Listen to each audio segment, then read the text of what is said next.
Well, welcome. My name is Mr. Murphy, and in this video I'm going to introduce myself, and I'm going to take some time to talk about this course and what you can expect and what your child can expect, because I'm sure there's a lot of questions out there and a lot of concerns. So I'm hoping that this video will help to address some of those issues. So first off, like I said, this is for FST, which stands for Function, Statistics, and Trigonometry. The other class that I also teach is Algebra 2. So those are the two classes that I teach. A little bit more about myself. This is my family. This is not from this year. This was from a road trip that we took last year to Glacier National Park. This year, just like all of you guys, I had a pretty laid-back summer, so we didn't get to go on any fantastic trips like this. But at least with this one, I get to show you a nice little background from what we experienced last summer. So anyhow, the first picture here is of my wife. My wife Katie and I, we've been married for 19 years, and so that means next May we'll be celebrating our 20th anniversary. So that's going to be a big milestone for us. And yes, I do have 4 girls that I'm very blessed with. My oldest is Abigail. My second oldest is Eliana. And then here we have Lydia. And finally, this is Briella. So that is my family. So a little bit more about myself. This is my 23rd year of teaching. I have not spent all those years at Edina High School. Only 11 of those years have been at Edina High School. I have a master's degree in curriculum instruction, and I also have a specialist degree in technology and education, which has served me well with all of this quarantine and having to do virtual teaching. Now, what do students need to be successful in this class? Now, the first thing that they're going to need is a notebook. Now, students will have the option of having a textbook, but everything that I'm going to be doing is going to be provided online. So all of the notes, all the videos, quizzes, tests, all of that will be online. So students will still need a notebook, because even though all those things are available to them online, they're still going to want to have a notebook to take notes in as an option. I'll talk about that here in a minute, but also for the homework assignments. Because just because their homework assignment, even if I give them a worksheet for those that might be in class, they're still going to want to have something to do their work in. So a notebook is still recommended. Also, as far as calculators are concerned, students are going to want to have the TI Inspire calculator. Now, it doesn't matter if it's the CX version. I recommend the CX version. It's only about $10 more than the traditional, the non-color screen version, but for an extra 10 or 15 bucks, they can get the CX version, which when they, just like in this image here, which when they graph, they'll be able to graph in color, which when you have multiple graphs on a screen, it really does make a big difference and is very helpful. Now, currently, these calculators are selling at Target for about $130. If you buy it on Amazon, when I was just checking, it's actually more to buy it on Amazon. So if you haven't already purchased one of these, if your child doesn't already have one already, I would recommend starting at Target or Walmart. Look around online and find the best option. But if they don't have one, there will still be an option online with using a Desmos calculator, but the only problem is they're not going to be able to use a Desmos calculator when they go to take like their ACT tests, AP exams, all those different things. Now, currently, for the ACT test, they do accept the TI Inspire, but there is a version of the TI Inspire that they do not accept, and that's what's called the CAS version, C-A-S. It stands for Computer Algebra System. That allows students to do things that we don't want them to do in class. We don't want the calculator to do for them. So please make sure that if you're buying it online, make sure it is not the CAS version. Okay, but if it's the CX version, that's just a color screen. But if it's a CX CAS version, don't get that one, because there'll be a lot of times where they will not be allowed to use that one. But I still recommend, like I said, having a handheld version of the calculator, just because that's sometimes easier than having another window open or another screen open where they're having to go back and forth if they're doing the work in the computer. The other thing that I would recommend having is just a traditional scientific calculator. When we get into trigonometry, there's going to be times we're going to be doing things where actually a scientific calculator is much easier to use, to switch back and forth between degrees and radians. It's really easy on a scientific calculator. It requires a lot more steps on a graphing calculator. And there's also going to be times where we're going to want them to do things where a graphing calculator may not be allowed. So using a scientific calculator would be what they'll want to have. They might already have a scientific calculator, this would be the same scientific calculator they've used in previous classes. Now, if they've lost it or don't have one, you may not want to go out and buy one, but at thrift stores, because brand new, they're about $13 to $15. But obviously, with having 4 girls, I spend a lot of time at a thrift store. And every time I go the last couple of years, I've been looking in where they have their calculators and things. And almost every time I go to a thrift store, I could find a scientific calculator for just a couple of bucks. And I've actually been buying them to add to my collection so I have more calculators to provide to students. But currently, with the state of affairs, we're not going to be allowing students to use calculators here at school that we provide for them, only because it's just one extra thing to have to clean, and we're not always going to have time to do that. So students will be expected to have their own devices. Now, some things that are optional is students can have my notes printed out. So all my notes, everything, like I said, is going to be available on Schoology.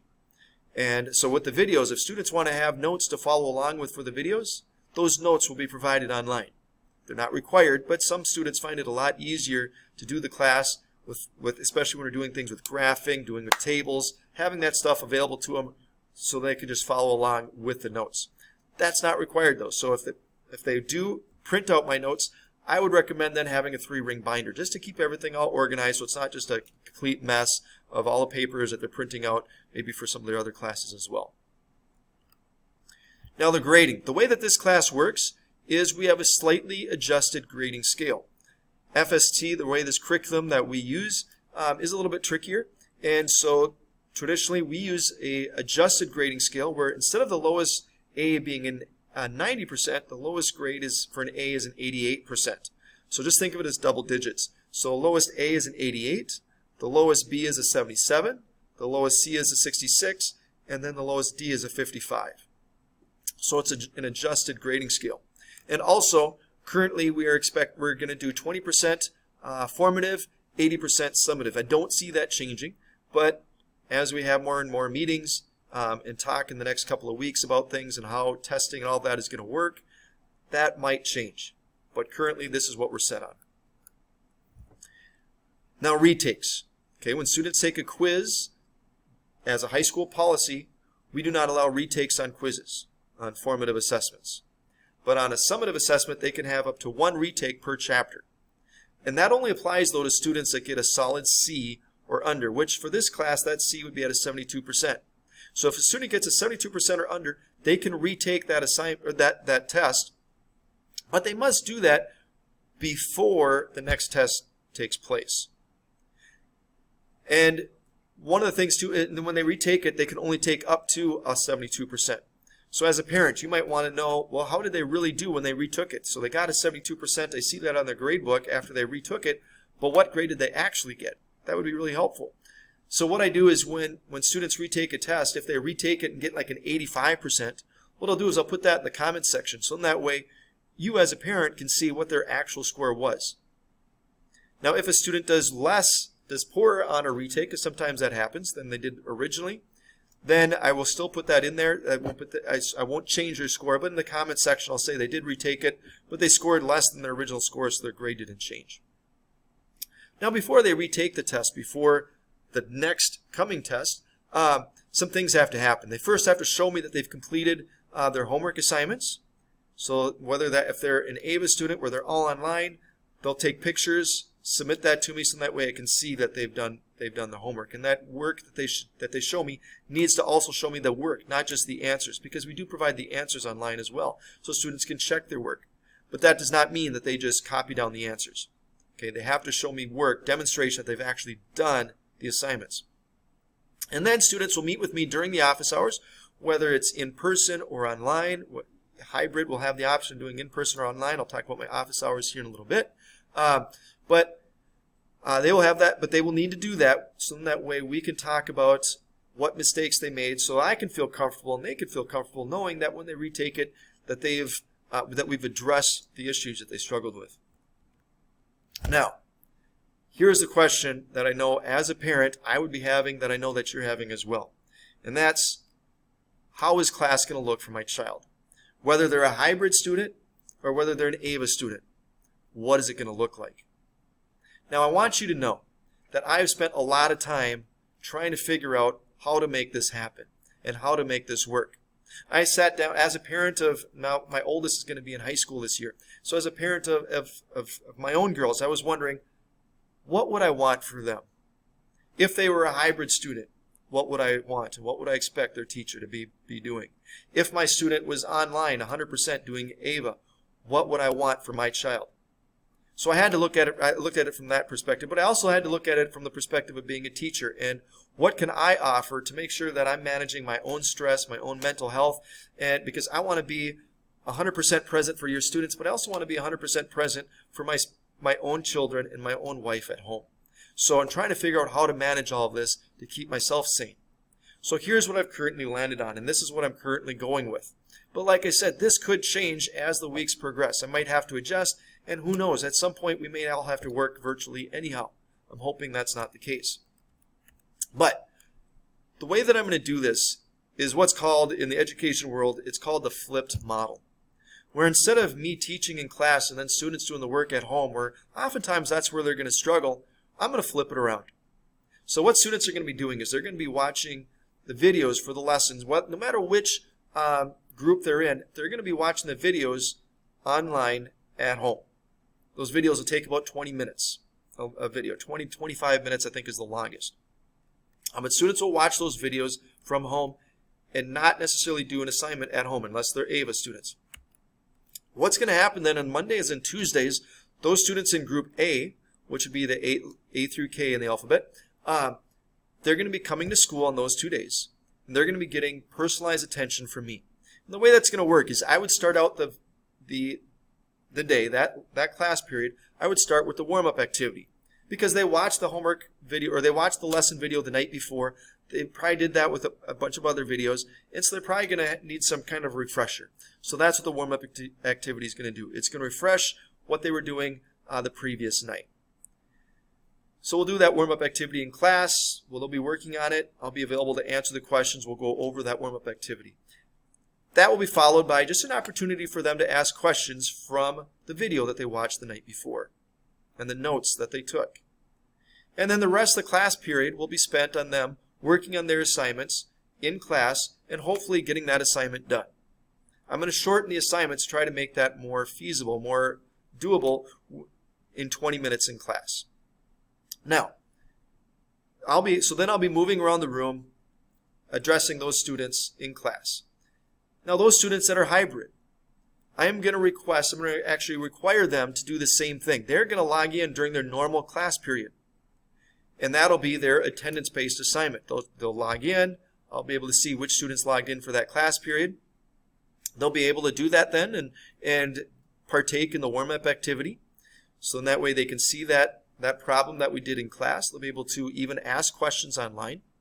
And then after we do that, if they had questions too from the video, they'll have the opportunity to ask those questions. And then we'll be working on the assignment. The students, by the way, if students don't have questions from the video, they'll have the assignment so they can start doing the assignment right away after doing the warm-up activity. And then the last 15, 20 minutes of class, I will look at my computer and see what comments, because on Google Meets, as we've all been using that, there's a comments feature. So they'll be able to type in as they're going through what questions they have from their homework assignment. And I'll be addressing then those questions for all students then the last 15, 20 minutes of class period. Now AVA students. AVA students, when it was sold to them, it was told that they were going to be having an online school. And obviously with scheduling, it just wasn't able to work out. And so those students are mixed into my hybrid students. And so what I'm going to do is I'm going to request them to come in during that time. Because that'll take care of their attendance-based assignments as well. And then they'd still be able to feel like they're a part of a class and they'll still be able to get that interaction from me. I'll also have office hours at the end of the day, where if they want to check in during my office hours, they can do that, and that would be my online office hours that'd be available. So they have opportunities to get individual attention as well. So that's what's going to happen Mondays and Tuesdays. What's going to happen on Wednesdays? Well, Wednesdays, everybody is online. So on Wednesdays, all students will be all they'll just be doing on that day is watching a lesson. That might also be a day instead where we, in addition to watching a lesson, they take a short quiz. But they'll be watching a lesson. All students will be watching a video on Wednesdays. And then on Thursdays and Fridays, basically all that's going to happen is it's going to look the same way as Monday and Tuesday, only flipped. So those students that were in class on Monday and Tuesday will be online, but they'll be doing it the same way as those online students did on Monday and Tuesday. And those students that were online on Monday and Tuesday that are hybrid will be in class then on Thursday and Friday. And AVA students, it would look the same then as what it did on Monday and Tuesday. So how will my classroom look? If you're a parent of a hybrid student and you're sending your student to class, you probably want to make sure that your students are going to be in an environment where they're going to be socially distanced. So this is a picture of my classroom, and this is the way it's going to look. Now you might be looking at that and thinking, well, this does not look, these desks are not 6 feet apart. They are not. However, if you look closely at those desks, you'll notice that on those desks there are two different colors of stickers. So there's red stickers and blue stickers, and I have those alternating in every single row. And I've measured diagonally, these desks are exactly 6 feet apart. The students, when they sit, they'll be exactly 6 feet away from each other. In front and side to side, it's actually bigger bigger distance than 6 feet. So you can feel safe about sending your child to school and know that they are going to be socially distanced and be at least 6 feet apart from each other. Now, as far as how you can contact me, the best way to contact me is via email. And so you can see that here. And then I'll have my office hours. So students can come in before school, anytime between 8 and 8:30, and I'd be happy to help them. Those that are hybrid students. So those that come in Monday, Tuesday. Oops, I just realized I need to change this. I'm sorry. So Mondays, it'll be 8 to 8:30. And on Thursdays, it'll also be 8 to 8:30 will be my times before school. And then I'll have office hours after school online, the last half hour of school. So these might change, but currently these are what my office hours are going to be. So I know you might still have some questions, but just know, like I said, I'm doing the best I can to offer your students the richest and the best experience, whether it's online, in-person, hybrid, whatever it looks like. But also know that these might change as the weeks go on, but I'm hoping to stick to this as much as possible. So I hope this answers some of the concerns and questions you might have. So stay healthy, good luck, and I look forward to meeting your students here in the next upcoming weeks.